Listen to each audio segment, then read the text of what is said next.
السلام عليكم ورحمة الله وبركاته. كلنتي wanaagsan asxaabay meel kasto aad joogtaan ku soo dhawaada mar kale iyo mid kamid ah barnaamijyadan ku talagalnay maanta oo ah maalinimo Jimco ah. waxaan idin leeyahay Jimco wanaagsan. taariikhdu waa 8 November sanadka 2024.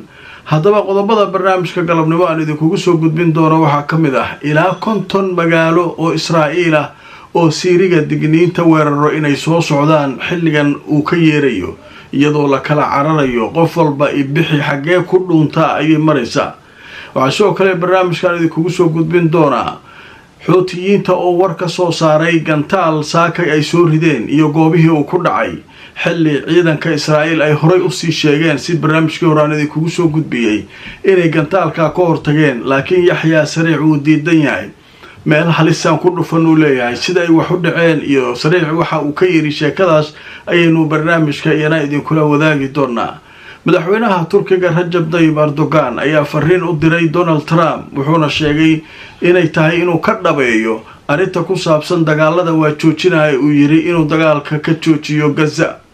haddaba waxa soo kale aanu barnaamijka idinku haynaa booliiska Faransiiska oo tii ugu xumeed ay haysato iyadoo lagu balansan yahay dhawaan magaalada Paris inay ku ciyaaraan xulalka qaranka Faransiiska iyo Israa'iil. sidee la yeelayaa taageerayaasha Israa'iil xagee lagu qarinayaa iyadoo xalay Holland lagu garaacay. sheekooyin xiiso leh oo arrimaha ku saabsan ayaynu qaybaha dambe ee barnaamijka iyana idinku faahfaahin doonaa. wixii soo kordha inta aan barnaamijka ku jirnana waan idin la wadaagi doonaa.